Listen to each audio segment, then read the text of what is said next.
Question number 6. 4 இந்தியர்கள் மற்றும் 4 சீனர்கள் சேர்ந்து 3 நாட்களில் ஒரு வேலையை முடிக்கிறார்கள். 2 இந்தியர்கள் மற்றும் 5 சீனர்கள் சேர்ந்து அதே வேலையை 4 நாட்களில் முடிக்கிறார்கள் எனில் இப்பணியை தனியாக ஒரு இந்தியர் எத்தனை நாட்களில் செய்வார், ஒரு சீனர் தனியாக எத்தனை நாட்களில் செய்வார் அப்படின்னு கேட்டிருக்காங்க. 4 Indians and 4 Chinese can do a piece of work in 3 days. While 2 Indians and 5 Chinese can finish it in 4 days, how long would it take for 1 Indian to do it? How long would it take for 1 Chinese to do it? அப்படின்னு கேட்டிருக்காங்க. So நம்ம solution பார்த்துடலாமா. Let for 1 Indian the rate of working be 1 by xன்னு நான் எடுத்துக்கிறேன். ஓகேங்களா, ஒரே ஒரு Indian மட்டும் அந்த ஒர்க்கை பண்ணுறக்கு இது 1 by xன்னு எடுத்துக்கிறேன். அதே சைனீஸ்னால் 1 by yன்னு எடுத்துக்கிறேன். ஸோ அதை நான் இங்கே மென்ஷன் பண்ணிட்டேன். ஸோ 4 இந்தியன் 4 சைனீஸ் ஒர்க் பண்ணால் எவ்வளோ நாள் ஆகுது, 3 நாள் ஆகுது. So 4 divided by x + 4 divided by y = 1/3. இது என்னோட ஈக்குவேஷன் 1. இதே 2 இந்தியனு 5 சைனீஸ் ஒர்க் பண்ணால் 4 நாள் ஆகுது, 1/4ன்னு இந்த ரேஷியோவில் எடுத்து. இது என்னோட ஈக்குவேஷன் 2.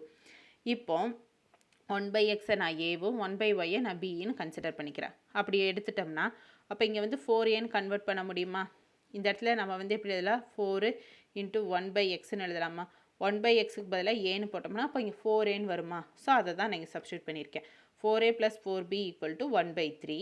இது என்னோட ஈக்குவேஷன் 1. 2a + 5b = 1/4. இது என்னோட ஈக்குவேஷன் 2ன்னு எழுதியிருக்கிறேன். ஸோ இந்த ரெண்டை வச்சு நாம் சொல்யூஷன் ஃபைண்ட் பண்ண போகிறோம். ஈக்குவேஷன் 1 நான் அப்படியே எடுத்துக்கிறேன். ஈக்குவேஷன் 2 நான் 2ஆல் மல்டிப்ளை பண்ணுறேன் கேன்சல் பண்ணுறக்கா. So 4a + 10b = 2 divided by 4ன்னு எனக்கு கன்வெர்ட் ஆகும். ஸோ இதை கேன்சல் பண்ணால் எனக்கு ஆஃப் கிடைக்கும். சைன் சேஞ்ச் பண்ணி இதை நான் கேன்சல் பண்ணுறேன். ஸோ இதை சிம்பிளிஃபை பண்ணால் 6b = இதே மைனஸ் பண்ணால் 1/3 - 1/2ன்னு கிடைக்கும்.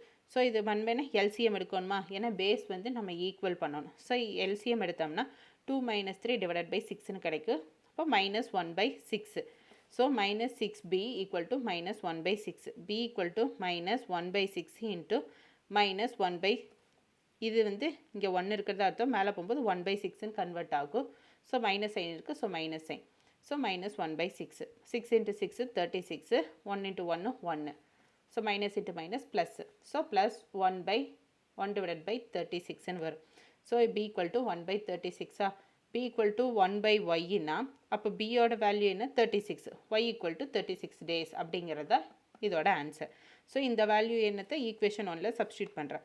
ஈக்குவேஷன் 1 என்ன, 4a + 4b = 1/3. So 4a = 4 × b value தானே y. ஸோ 36, 1/36 = 1/3. இதே கேன்சல் பண்ண என்ன கிடைக்கும், 1/9 கிடைக்கும். 4a + 1/9 = 1/3.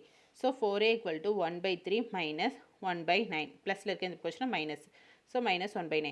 பேஸ் ஈக்குவல் பண்ணுறதுக்காக எல்சிஎம் எடுக்கிறோம். 3 - 1 divided by 9 2/9. ஸோ 2/9ங்கிறது 4a = 2/9. ஸோ a = 2/9 இன்ட்டு இங்கே 1 இருக்கிறது அர்த்தம். இந்த பக்கம் வரும்போது தலைகீழாக மாறுமா, 1/4ன்னு மாறுமா. ஸோ அதுதான்.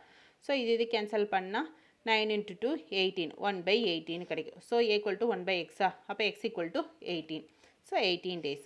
1 Indian can complete the work in 18 days. y Chinese தானே.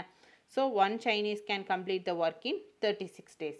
இதுதான் இதுக்குரிய சொல்யூஷன். புரிஞ்சுதுங்களா? இதுதான் இதோட ஃபைனல் ஆன்சர்.